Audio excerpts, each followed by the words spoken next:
What a difference a day made, 24 little hours. Welcome to Pimpy's Investment Chat, where we keep investment talk simple. And here's your host, Pimpy. What is going on out there, peeps? Oh yeah, what a difference a day makes. In just the past 24 hours, there has been a lot happening over there in Iraq. Let's go ahead and get back to Iraq. Before we get started, do me a favor and hit the thumbs up button. If you're not a subscriber, please do so, because when you do, it helps out the channel, and I certainly do appreciate it. If you're thinking about buying gold and silver, check out our friends over there at Money Metals Exchange. The link is down below in the description.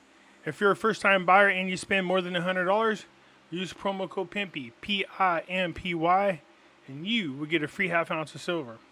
What a difference a day makes. Let's see what's going on. So, Hazali is stating that the French president intervened to extend Al-Qadimi's mandate. So, what he's claiming in this article is that France continues to try to interfere with the affairs of Iraq. And he is stating that Macron has personally intervened with the affairs of Iraq by requesting that the Prime Minister, Al-Qadimi, continue his duties as Prime Minister. Azali has responded in a speech. He said, "We refuse French interference in the Iraqi affairs," noting recently Paris, enjoyed a more than enough space and role in Iraq by investing its relations with statesmen. So again, just remember, Macron is one of the World Economic Forum's Youth Globalist Leader graduates. And this is how I know that Iraq is heading into that new world order. They're heading down that path. The writing's all over the wall. So the fact that Macron came out, discussed the premiership, and suggested renewing Al-Qadimi's mandate, Hazali said to the French, fix their position before the new government takes a stance from Paris. So in other words, he's saying, look, stop holding on to the old regime. There's a new one coming, and you better get your ducks in a row. But he also made some interesting accusations, which is not surprising. This sounds more like a CIA move than anything else. He said, I'm sure there is a plan to spread chaos in the country after October the 1st. This is what Hazali is saying. We have information that cannot be disclosed at the moment, but we might have to reveal some names. In fact, mercenaries may try to copy the Iranian demonstration and include the feminist community. Yeah, that's happening now in multiple countries. And when you see that type of thing happen, a perfect example of what they're talking about is like the George Floyd protest. After George Floyd was killed by these police officers, for some strange reason, multiple countries around the world were up, organized, and protesting on behalf of George Floyd within 2 hours. How's that even possible? It makes you question what's really going on. And that's what this person's talking about. We're seeing now, I think, in 3 countries where women are taking a lead in the protest. The World Bank says OPEC plus supply cut is necessary to support oil prices. Well, do we really care about what the hell the World Bank says? Analysts at the UBS group believe that the Organization of Petroleum Exporting Countries, OPEC, and its allies, or the bloc known as OPEC plus, to reduce oil production is necessary to stop the decline in prices in light of fears of recession and the rise of the dollar. And again, nobody has been able to explain to me rationally why the value of the dollar is so high. I get there's other countries that turn to the dollar before their currency because they believe the US dollar is more valuable, but they have to see the writing is on the wall that there is a ridiculous amount of dollars made, think supply and demand, and eventually those roosters are all going to come home to roo. There's lots of countries right now offing their debt and getting rid of their dollars. Once all those dollars come back to the United States, what are they going to do with them? It's going to crash our economy, and it's going to kill the power of the dollar. It goes on to say the absence of action by the coalition to withdraw barrels from the market is likely to lead to further downward pressure on oil prices. The coalition must announce a production cut of at least 500,000 barrels per day in the coming days, which I find interesting considering we have winter to look forward to. The UBS explained that the crude oil prices are declining in light of fears that the recession will lead to weak demands and availability of more supplies in the oil market, adding that prices are also affected by the general atmosphere that prefer to move away from the risk resulting from the tightening monetary policies of the United States and Europe. Sovereignty announces its adherence to Halabasi as Speaker of the Parliament and calls for refusing to resign. You see, I mentioned this yesterday, that Halabasi was putting in his resignation letter, but not so much because he wanted to resign. He was hoping, like Sauter, that there would be enough people to deny his resignation and he would gain new support and new confidence in his leadership. And it looks like it played well for Halabasi. It says the Sovereignty Coalition announced today, Tuesday, its adherence to Halabasi as Speaker of the Iraqi Parliament, calling on political forces and independent representatives to reject his resignation in tomorrow's session. In a statement issued this evening, the coalition said, "While we are striving resolutely to prevent any friction or escalation that harms civil peace and exposes the people and state institutions to any dangers, we affirm our keenness once again for an honest and serious national dialogue that ends the situation." The interesting thing about this, there is a part of the coordinated framework that agrees that we should not honor the resignation of Halabasi. Said the political blockage opens a new horizon on political actions. The sovereignty statement affirmed continuing efforts with all loyal people towards comprehensive national reconciliation, explaining, "We will have close steps to reach a formula in which the national forces meet, and that will be acceptable to all, overpowering a nation's supreme interests and citizens' rights and aspirations. We in the Sovereignty Alliance affirm our adherence to Halabasi's survival as Speaker of the House of Representatives, and on behalf of our people and masses, calling on all political forces and independent representatives to reject the resignation request submitted by him." The statement called for Halabasi to continue his path that brought together reconstruction and the wise political leadership that spared the country many woes. So we will see whether or not the resignation of Halabasi is passed, I believe tomorrow. And this is what I'm talking about right here. Iraq, the coordination framework, will vote on Wednesday against the resignation of Halabasi.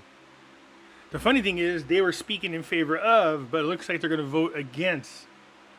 The Wisdom Movement, one of those forces of the coordinated framework in Iraq, said on Tuesday that it will vote against the resignation of Halabasi in a parliament session. A member of the political bureau of the movement led by Hikma and its negotiator said in a statement the forces of coordinated framework and its leaders respect the choices of their political partners in the coalition of state administration.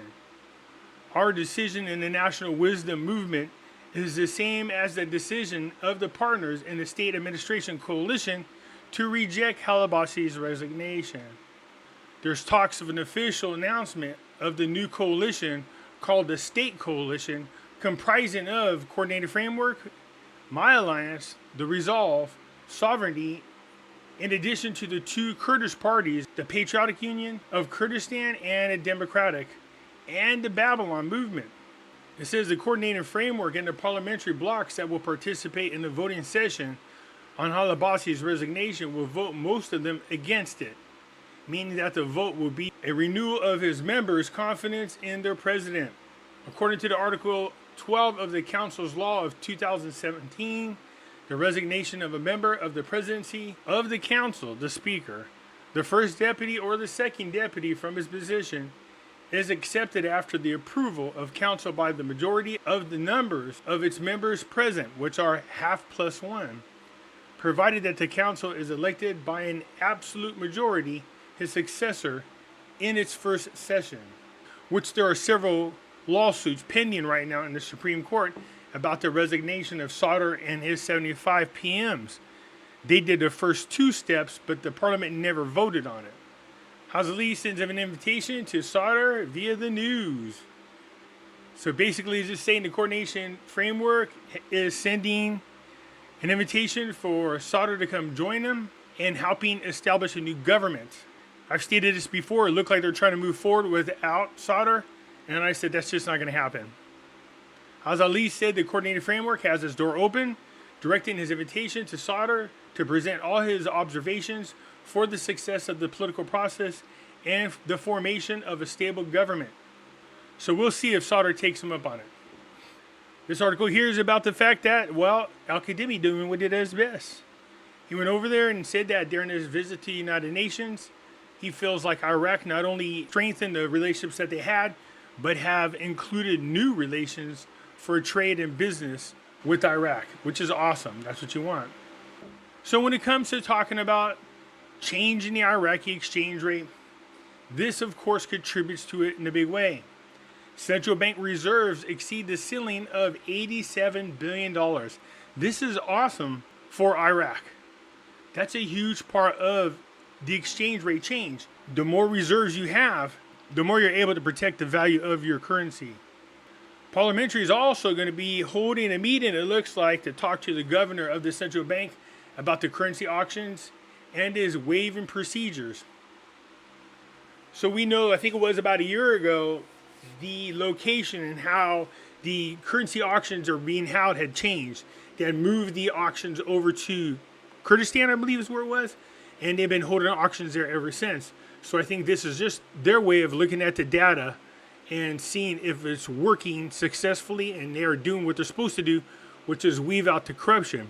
Now, knowing the coordination framework, and if I'm not mistaken, Maliki owns one of the banks that were hosting the currency auction, which allows him then to funnel any money that he personally stole from Iraq through the auctions.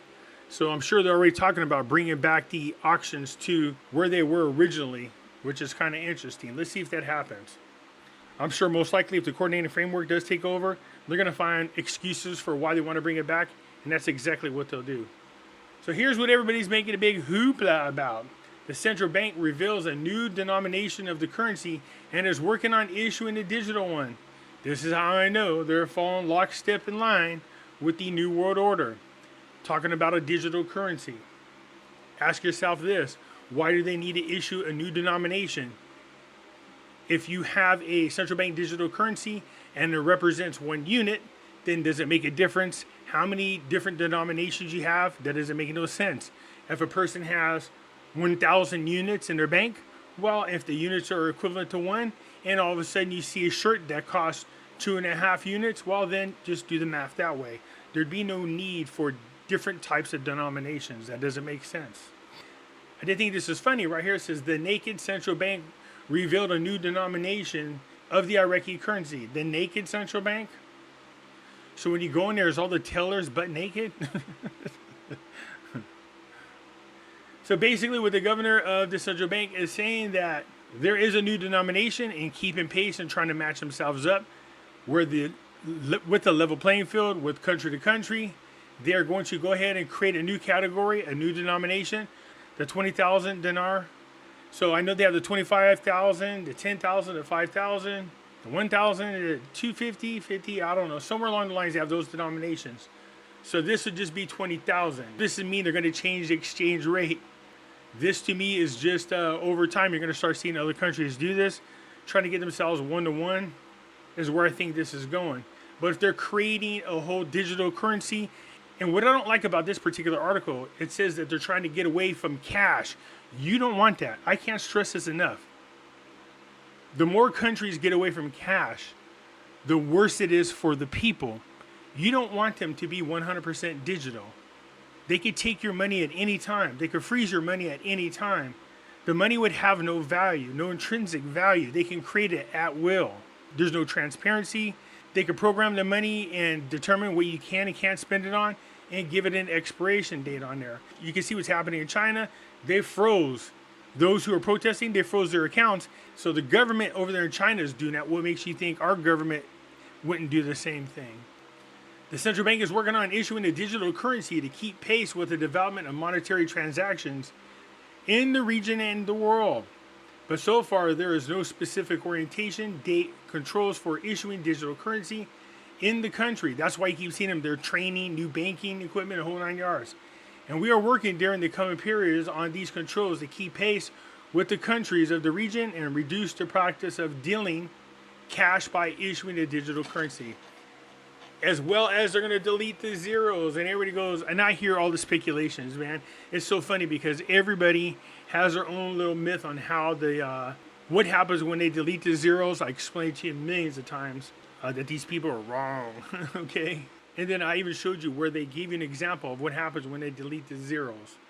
My issue is this. Two things for us who have invested into the Iraqi Dinar. I am concerned about the deleting of the zeros. All that means is that the current value of the currency carries over if they go to a lower denomination. We don't want that. My other concern is that it's going to a digital version of the currency. Now, I'm sure they're going to have an exchange center just like anywhere else. It'll automatically exchange it for you. You just go deposit the money into your bank, and then they'll just switch it over into your currency. I'm pretty sure it's going to be that simple. Watching for what approach they take on deleting the zeros is going to be very interesting to see. Oh, here you go. 7 categories of local currency issued by the central bank. 250 dinar, 500, 1,000, 5,000, 10,000, 25,000, and 50,000 dinars. So what I think I'm going to do is look into swapping my 25 and 50,000 and 10,000 dinars and trying to pick up the 250 dinar is what I think I'm going to do. Do it while the currency is the way it is. This way, then, if they do the deletion of the zeros, I can't imagine it affecting the lower denominations. I might be wrong, but we will soon find out. So the vote for Halabasi happens tomorrow. I'm anticipating that he will continue to be the Speaker of the House. Congrats to Iraq, whose reserves are now above 87 billion. I hope that continues. OPEC Plus is looking to reduce production so that the value of oil goes up again. As for Iraq's push to get into a central bank digital currency, I wish their people would rise up and demand that they don't do that as well as all the other demands that are there. As far as the deletion of the zeros, let's see what approach they take, monitor it closely. But I'm thinking of lowering the denominations that I do have. I don't know if that's going to make a difference, but I'm curious to see if they do the deletion of the zeros, if it does affect the much lower denominations. That's it for now, you guys. Let me know what you think. I'll look forward to your comments, and I will catch you later. I'm out.